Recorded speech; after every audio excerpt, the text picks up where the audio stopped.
الحمدللہ رب العالمین والصلاة والسلام علی رسولہ محمد النبی الامی الکریم وعلی آلہ واصحابہ اجمعین اما بعد اعوذ باللہ من الشیطان الرجیم بسم اللہ الرحمن الرحیم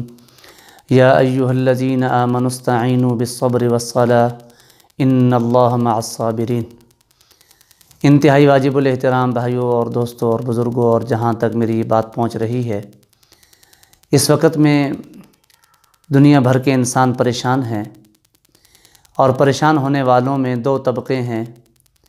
ایک وہ طبقہ ہے کہ جس کا اسلام کے ساتھ کوئی تعلق نہیں، اور ایک طبقہ ہے مسلمانوں کا۔ وہ طبقہ کہ جس کا اسلام کے ساتھ تعلق نہیں ہے،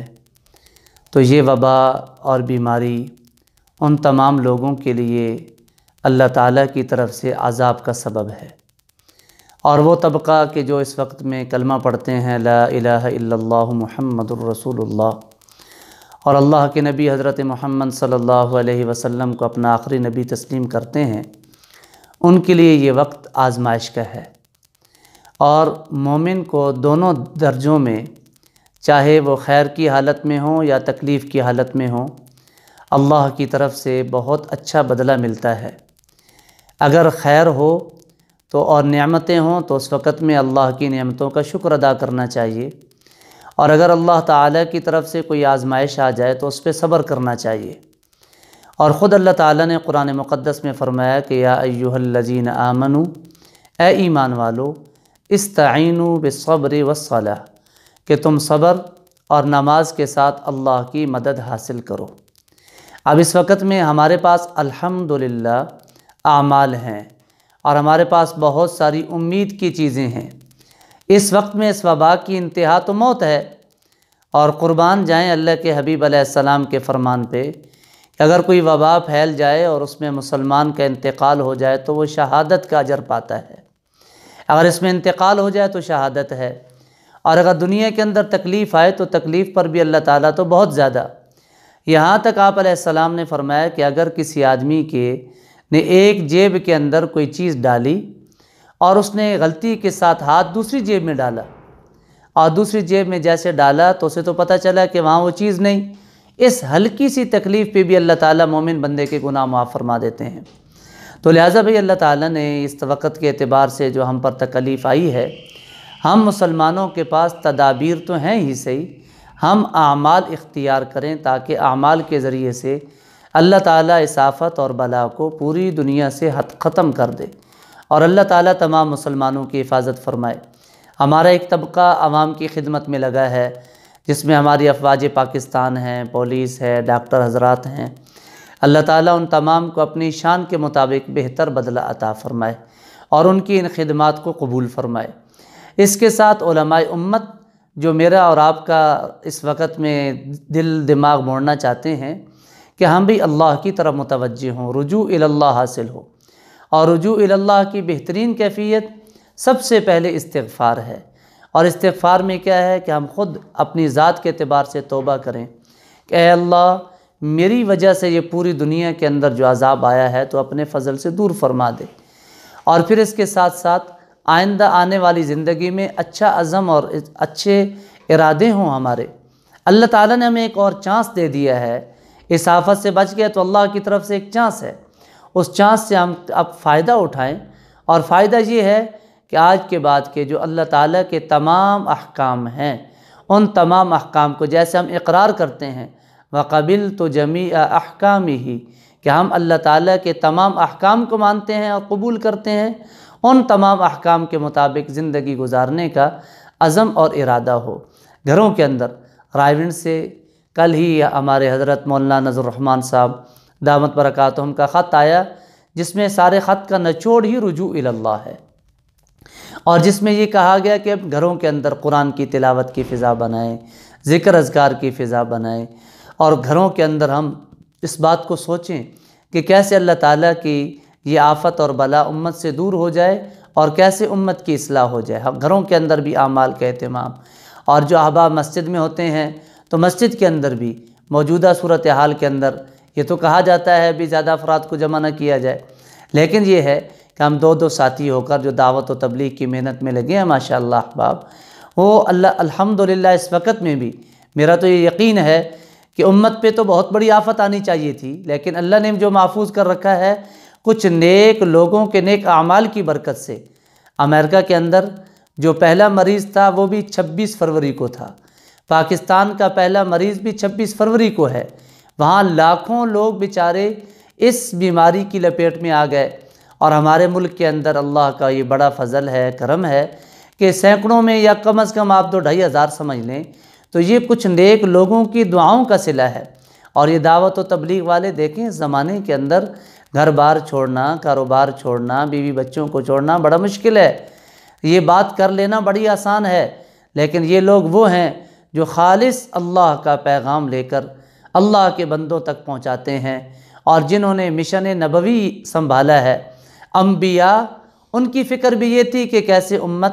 عذاب سے بچ جائے، جہنم سے بچ جائے، اور اس طبقہ اور یہ جو ہماری جماعت ہے اس جماعت کی فکر بھی ایک ہی ہے، تاکہ ساری دنیا بھر کے انسان دنیا اور آخرت کی تمام تکالیف سے بچ جائیں اور آخرت کے عذاب سے بچ جائیں۔ تو لہٰذا ان کی اللہ تعالیٰ مدد اور نصرت فرمائے۔ اب بھی ہمارے مراکز کے اندر جو جماعتیں ٹھہری ہیں، اللہ تعالیٰ اب وہ رجوع اللہ ہے، قرآن پڑھ رہے ہیں، ذکر اذکار کر رہے ہیں، امت کے لیے دعا کر رہے ہیں۔ اپنا رونا تو سب روتے ہیں، لیکن ساری امت کا رونا اللہ کے سامنے رکھنا یہ بڑا مشکل ہے۔ ہمیں کوئی تکلیف آ جائے تو ہم اپنی ذات تک محدود رہتے ہیں، لیکن ان کے ہاں کیا ہے کہ امت کی راحت میں ان کی راحت ہے، اور امت کی تکلیف میں ان کی تکلیف ہے۔ اللہ تعالیٰ ان کی قربانیاں قبول فرمائے، لیکن ہمارے اعمال بدستور جاری رہیں، جیسے ہمارے بڑے فرما رہے ہیں کہ دو احباب کی جوڑیاں ہو کر اپنے بھائیوں کے ساتھ ملاقات کریں، مسجد کے اندر اپنا جو ہلکا پھلکا تعلیم کا حلقہ لگائیں، اور مشورہ ہونا چاہیے۔ جو لوگ اپنا وقت متعین کر کے وقت لگاتے ہیں وہ مسجد میں 1 2 دن 3 دن کے لیے اعتکاف کریں، اور اس اعتکاف میں اللہ تعالیٰ سے اللہ کے حبیب علیہ الصلاۃ والسلام کی امت کی خیر کی دعائیں مانگیں، اور جو ہمارے بڑے وظائف بتلا رہے ہیں ان وظائف کا بھی بھرپور استحضار ہو، جس میں اہم وظائف جو ہیں وہ استغفار، لا الہ الا انت سبحانک انی کنت من الظالمین 313 مرتبہ، حسبنا اللہ ونعم الوکیل 313 مرتبہ، اللہم انا نجعلک فی نحورہم ونعوذ بک من شرورہم 41 مرتبہ۔ اور تو یہ سارے وظائف پڑھتے رہیں، کہیں قرآن مجید کا ختم ہو رہا ہو۔ ہماری مائیں بہنیں، بلکہ بھائی عبدالوہاب صاحب رحمۃ اللہ علیہ، اللہ تعالیٰ ان کی قبر کو نور سے بھر دے، وہ فرماتے تھے کہ معصوم بچوں سے دعائیں کرواؤ، اس لیے کہ یہ معصوم بچے گناہوں سے پاک ہیں، اور ہمارے معصوم بچوں کے ہاتھ اٹھ رہے ہوں کس بنیاد پر؟ کہ ہمارے بچے یہ دعا کر رہے ہوں کہ اے اللہ تو اپنے حبیب کی امت کے ساتھ اس موقع پر آسانی کا معاملہ فرما۔ دیکھیں دنیا کی تدابیر تو اختیار کر لیں، تدابیر پہ یقین نہیں ہو سکتا۔ موت کرونا کے ساتھ آئے گی کہ نہیں آئے گی اس میں شک ہے، لیکن موت آئے گی اس میں یقین ہے۔ ہم اگر کرونا سے نہیں مریں گے تو ویسے مر جائیں گے، مرنا تو ہے جو صحیح۔ اور یہ جب موت آئے تو ہماری کیفیت کیا ہو کہ تاکہ ہم اپنے رب کے ساتھ راضی ہوں، اور عمومی طور پر تمام لوگوں کو، اپنے گھر والوں کو، اپنے دوست احباب کو ہم اس کی طرح متوجہ کریں، تاکہ ہمارے گھروں کے اندر اس بات کی فضا بنے۔ بھائی قرآن مجید کا ختم ہو رہا ہے، کیوں کر رہے ہو؟ بھی ہم حضور کی امت کے لیے دعا کرنا چاہتے ہیں۔ حسبنا اللہ ونعم الوکیل، الحمدللہ ہم نے اپنے محلے کے اندر ان تمام آیت کریمہ کا لاکھ پڑھوایا، درود شریف کا لاکھ پڑھوایا، اور اسی اب آج کل ہمارے بڑے فرما رہے ہیں کہ بھی اللہم صلی علی محمد بعدد کل داء ودواء وبارک وسلم۔ یہ بہت اہم درود شریف ہے، ہر لا علاج مرض کا اس کے اندر علاج ہے۔ اس درود شریف کو گھر کے اندر پڑھا جائے تاکہ اللہ تعالی ہمارے گھر کے افراد کی حفاظت فرمائے، اور اپنے ملک پاکستان کے لیے دعا کی جائے، اور ملک پاکستان کے شہریوں کی جتنے بھی ادارے ان کی خدمت میں مصروف عمل ہیں ان تمام اداروں کے لیے دعا کی جائے۔ اور پھر ہم چونکہ مسلمان ہیں، ہمارا قبلہ وہ مکہ مکرمہ بیت اللہ شریف ہے اور مدینہ منورہ ہے، اس کی ضروری، کیونکہ آپ علیہ السلام نے قیامت کی بڑی علامات میں سے ایک علامت یہ بتلائی ہے کہ ایک زمانہ آئے گا کہ لوگ بیت اللہ کا حج نہیں کر سکیں گے، بیت اللہ کے اسفار نہیں ہوں گے، وہ تو ہمارے سب سے بڑے مرکز ہیں۔ اور جب اللہ تعالیٰ ان کی حفاظت فرمائے، اللہ ہمیں وہ دن نہ دکھلائے کہ جن دنوں کے اندر وہاں بیت اللہ شریف کو گرایا جائے یا روضہ اقدس پہ کوئی بدتمیزی کی جائے، وہ تو ہمارا دل کا مرکز بھی وہی ہے، اس کے لیے بھرپور دعائیں ہوں، امت کے لیے دعائیں، تبصروں پہ دماغ نہ لڑائیں، تبصروں کی طرح متوجہ نہ ہوں، لوگوں کو خوف نہ دلائیں بلکہ لوگوں کو امید دلائیں۔ آپ صلی اللہ علیہ وسلم نے فرمایا کہ ایمان یہ خوف اور امید دو چیزوں کے درمیان میں ہے، وہ جب حالات خراب ہونے شروع ہو جائیں اس وقت امیدیں، ہم تو با امید ہیں کہ بھئی ہمارے پاس تو کیا ہے، دنیا ہے، اگر دنیا میں رہے الحمدللہ، ایمان پہ انتقال ہو گیا تو اللہ تعالیٰ جنت الفردوس میں اعلیٰ مقام نصیب فرمائیں گے۔ ہمارے پاس تو موت کے بعد بھی ایک منزل ہے۔ بد نصیب لوگ تو وہ ہیں کہ جن بیچاروں کی منزل کوئی نہیں ہے، جو یہ کہتے ہیں کہ بس جئیں گے مریں گے تو ختم ہو جائے گی کہانی، ختم نہیں ہوگی، بلکہ کہانی سیدنا صدیق اکبر رضی اللہ تعالیٰ عنہ فرماتے تھے کہ موت کے بعد سے تو ہی زندگی کی ابتدا ہوتی ہے، اس وقت ہی سارے کے سارا نظام آگے چلتا ہے کہ کیسے تم نے زندگی گزاری۔ ہم اپنے اوقات کو تبصروں میں اور خبروں میں اور دائیں بائیں کی موسیقیوں کے اندر نہیں، بلکہ دیکھیں باہر اکثر لوگ کہہ رہے ہیں کہ دنیا ہی ختم ہو رہی ہے، بھائی اب تو کیا ہوگا؟ ہمارا دل اللہ کی طرف متوجہ ہو، قرآن کی تلاوت، ذکر اذکار، استغفار، اگر کسی کا حق دینا ہے تو حق کی ادائیگی کی جائے، تاکہ کسی کا حق میرے پاس نہ رہے، کسی کو کچھ دینا ہے تو اسے دے دے۔ اور اس وقت کے اعتبار سے غریب مولانا نذر الرحمن صاحب دامت برکاتہم نے یہ بات بھی فرمائی کہ بھئی ہم اس موقع پر غریبوں کا خیال رکھیں، اور آپ علیہ السلام نے فرمایا کہ نعم الامیر علی باب الفقیر، بہترین امیر وہ ہوتا ہے جو فقیر کے دروازے پہ پہنچے۔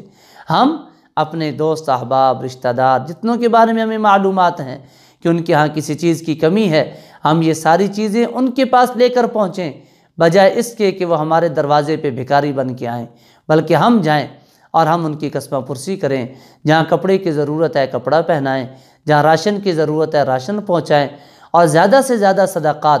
اور پھر زکوٰۃ تو چلو ہم غریب لوگوں کو ہی دیتے ہیں، صدقات میں وہ لوگ بھی لے سکتے ہیں جو امت کا متوسط طبقہ ہے، اور ہدیہ امیر آدمی کو بھی دیا جا سکتا ہے اس کی محبت لینے کے لیے۔ تو لہٰذا یہ جو دینا ہے یہ اللہ تعالیٰ کو بڑا پسند ہے، اسی وجہ سے اللہ تعالیٰ نے قرآن مقدس کے اندر سیدنا صدیق اکبر رضی اللہ تعالیٰ عنہ کی تعریف فرماتے ہوئے فرمایا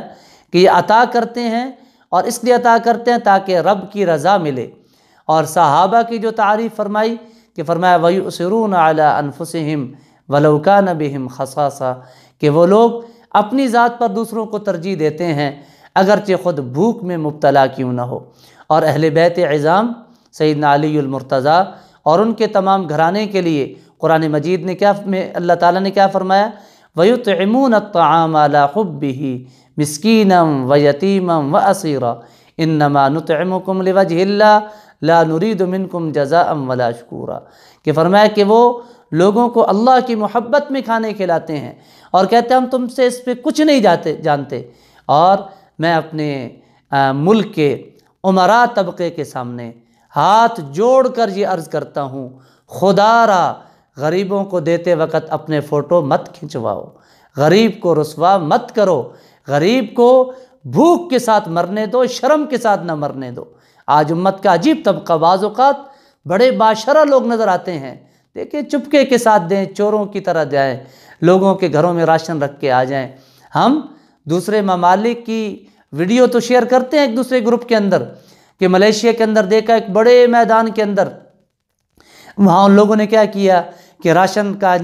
سامان وغیرہ رکھ دیا، جس کو ضرورت ہوگی چپکے سے اٹھا کے لے جائے گا۔ ہمارا یہ مزاج نہیں ہے، ہم تو جناب 500 روپے کے لیے 5 آدمی تصویریں کھنچوا رہے ہوتے ہیں۔ غریب کو شرمندہ نہ کیا جائے، جس اللہ کے لیے دینا ہے اس طریقے کے ساتھ دیں کہ دائیں ہاتھ کے ساتھ دیں اور بائیں ہاتھ کے ساتھ پتہ ہی نہ چلے، بائیں ہاتھ کو پتہ بھی نہ چلے کس نے کیا دیا ہے، چپکے دینے کا مزاج بنائیں۔ اپنے اعمال کے اندر اخلاص اور للہیت پیدا کریں، اخلاص اور للہیت اس کی بڑی قیمت ہے اللہ کے ہاں۔ اور ایک جگہ حدیث پاک کے اندر آتا ہے کہ بعض اوقات آدمی اخلاص کے ساتھ جو عمل کرتا ہے تاکہ وہ پرچی کل قیامت کے دن اللہ کے دربار میں ہی کھلے، اس کا وہ چھوٹا سا عمل کل قیامت کے دن حضرت داؤد علیہ السلام نے اللہ تعالیٰ سے پوچھا، ہے اللہ آپ اپنے بندوں کے اعمال کس ترازو پہ تولیں گے؟ فرمایا اچھا آپ کو دکھا دوں؟ فرمایا جی۔ فرمایا آنکھ بند کرو، آنکھ کھولو۔ آنکھ کھولی تو دیکھا تو آسمان سے ایک ترازو نیچے لٹکا اور اس نے پوری دنیا کو ڈھانپ لیا۔ فرمایا اے اللہ، اتنا بڑا ترازو اس زمانے، اس ترازو میں کس کے اعمال تلیں گے؟ فرمایا داؤد، کچھ لوگ ایسے ہوں گے جو ایک کھجور کا ٹکڑا میری رضا کے لیے دیں گے، اس کھجور کا ٹکڑا ان کے ثواب کو اس ترازو کے اندر بھر دے گا۔ تو لہٰذا ہم جو عمل بھی کریں خالص اللہ کی رضا کے لیے کریں اور خالص اللہ کو راضی کرنے کے لیے کریں، غریبوں کا خیال کریں۔ اور بھائی تبلیغی جماعت میں نکلنے والے احباب کی ہم نصرت اور تائید کریں، ان کے لیے دعائیں کریں۔ جو لوگ گھروں سے دور ہیں، مراکز میں ہیں ماشاءاللہ، اور وہ اعمال کے اندر لگے ہیں، وہ خیر خائی کا طبقہ ہے جو امت کی خیر خائی اللہ تعالیٰ سے مانگ رہا ہے۔ اللہ تعالیٰ ان کی تمام کاوشوں کو بھی قبول فرمائے، ہم تمام کے بھی اعمال کو قبول فرمائے۔ رمضان آ رہا ہے، یہ 14 شعبان قریب ہے، یہ 14 شعبان اور 14 اور 15 کی درمیانی رات، اس کو شب برات کہا جاتا ہے، جس میں تقادیر ہوتی ہیں، امت کے آنے والے سال کے بارے میں بہت ساری چیزوں کا فیصلہ ہوتا ہے۔ ابھی سے ہم اس رات کے لیے عبادات کے بارے میں ترتیب بنائیں، اللہ سے مانگیں تاکہ اللہ تعالیٰ اس آنے والے سال جو اگلا سال آ رہا ہے، اس سال کو تمام امت کے لیے اللہ تعالیٰ عافیت والا سال بنائے، برکتوں والا سال بنائے، خیریت والا سال بنائے۔ اللہ تعالیٰ ہم سب کو عمل کی توفیق عطا فرمائے اور ہم سب کو حضور نبی کریم صلی اللہ علیہ وسلم کی مبارک شریعت کے مطابق عمل کرنے کی توفیق عطا فرمائے۔ وآخر دعوانا ان الحمد للہ رب العالمین۔